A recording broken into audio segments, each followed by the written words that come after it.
시청자 여러분 안녕하십니까? 오늘도 건강한 하루를 보내시기 바랍니다.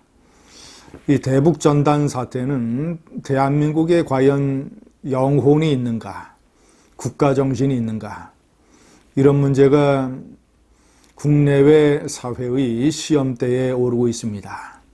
특히 외국에서 지켜보는 눈이 날카롭습니다.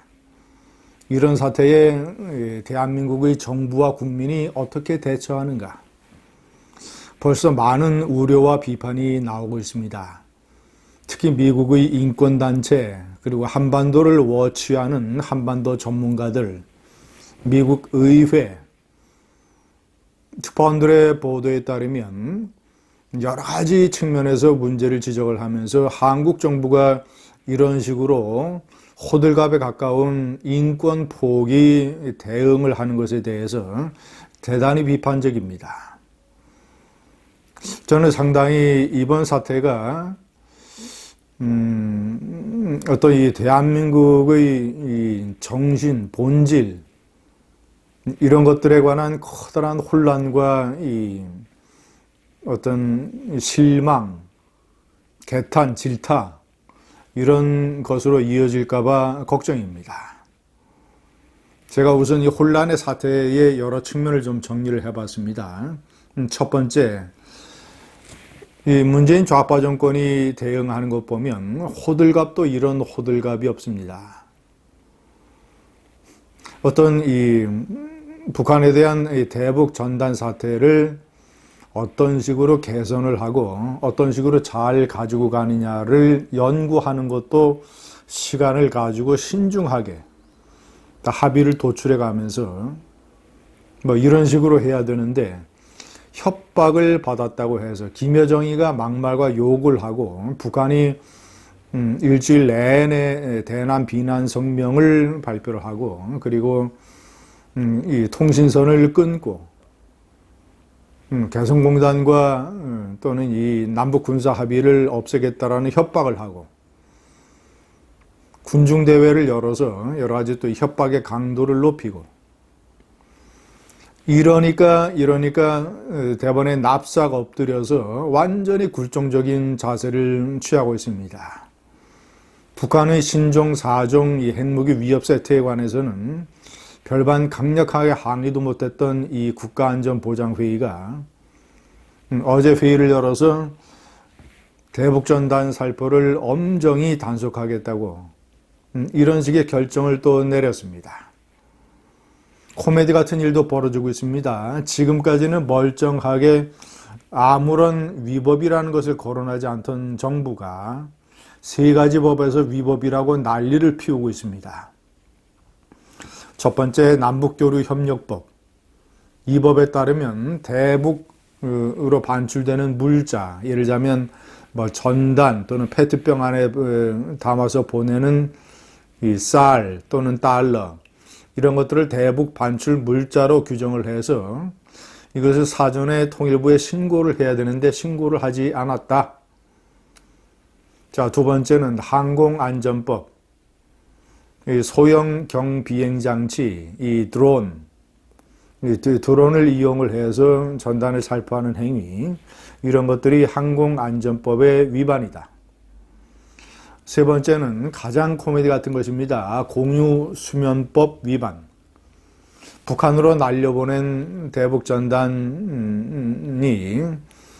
그런 이 쌀이라든가 삐라가 바다에 떨어지게 되면 바다를 오염시키기 때문에 공유수면법 위반이다. 이런 식의 소설 같은 논리를 대고 있습니다. 자, 두 번째 측면, 협박에 굴욕하는 것. 지금 미국의 한반도 워치 전문가들이라든가 인권단체에서 나오는 어떤 비판적인 시각의 가장 핵심은 왜 협박에 굴종하느냐는 것입니다. 이것은 특히 미국 같은 서구 나라의 어떤 철학 체계나 인식으로 보자면 이런 식의 협박에 굴종하는 것은 있을 수 없다. 김여정이가 협박 몇 마디 했다고 해서 통신선을 끊었다고 해서 특히 저 오토 원비어 부모가 미국 내의 유택의 네트워크를 동원을 해서 미국 내의 북한 자산을 동결하고 결국은 이것을 압수해서 이 배상금으로 받아내겠다라는 이런 철저한 조치를 취하고 있는 미국 내 분위기로 봤을 때 이런 식으로 협박에 금방 납작꼬리를 내리는 이런 문재인 정부의 행태는 참으로 조롱과 조소의 대상이 되고 있습니다. 세 번째, 제가 여러 차례 지적을 했습니다만은 휴전선 접경 지역의 10개 시도 협의회, 시장 군수들의 협의회가 정부 당국에 대북 전단 살포를 엄정히 단속해달라고 얘기하는 것은 참으로 부끄러운 일입니다. 이스라엘 같으면 있을 수도 없는 일입니다. 저는 여러 번 강조를 했지만 오히려 이런 시군 협의회가 탈북자 단체들에게 자, 매주 번갈아 우리가 장소를 제공을 해줄 테니까 자, 10개 시군이 번호를 정해서 이번 주는 1번, 다음 주는 2번, 그 다음 주는 3번 번갈아 매주 대북 전단 살포를 보내라. 우리는 북한의 협박 따위에 흔들리지 않는다. 우리가 장소를 제공하겠다. 이런 식으로 나오면 북한이 남한을 보는 눈이 180도 달라질 것입니다. 함부로 남한에 대해서 도발을 못할 것입니다. 이스라엘이라면 이렇게 할 것입니다. 이스라엘은 하마스라든가 또는 이제 과격한 팔레스타인 무장단체의 로켓포가 날아오는 그 접경 지역의 정착촌 건설에 적극 참여합니다. 로켓포가 날아와도 정착촌을 건설하고 이스라엘 국민들은 정부의 지침에 따라서 정착촌에 들어갑니다. 그런데 우리는 그까지 북한의 새치혀의 협박, 까짓거 그럴 리가 없지만 10개 시군이 단합을 해서 만약에 북한에 이런 식의 결연한 의지를 보낸다면 북한이 어디다 대고 기관포를 쏠 생각을 하겠습니까? 네 번째, 특히 이 미국의 전문가들이라든가 인권단체에서 내세우는 비판의 논리가 문재인 좌파 정권은 진보 정권을 표방하는 정권인데 진보는 원래 이런 어떤 인권 문제, 특히 표현의 자유가 억압되는 것, 이런 것에 대해서 어떤 소명의식을 가지고 투쟁을 해야 되는 이런 그룹이 훨씬 더 진보 쪽의 이 경향에 가까운 것인데 문재인 좌파 정권이 오히려 앞장서서 막고 있다. 특히 이런 대목이 상당히 주목이 됩니다. 문재인 좌파 정권은 대북 전단 살포를 막을 게 아니라 북한의 김정은 정권에 대놓고 북한 주민들의 이 알 권리, 표현의 자유를 존중하는 정책을 취해라. 인터넷을 폐쇄하고 차단하는 정책을 포기해라. 북한 인권을 향상하는 조치를 취해라. 국제 기준에 따라서. 이런 요구를 북한 정권에 해야 되는데 오히려 이것을 남한이 나서서 먼저 막는 이런 식의 조치를 전혀 이해하지 못하겠다라는 비판의 목소리가 많습니다.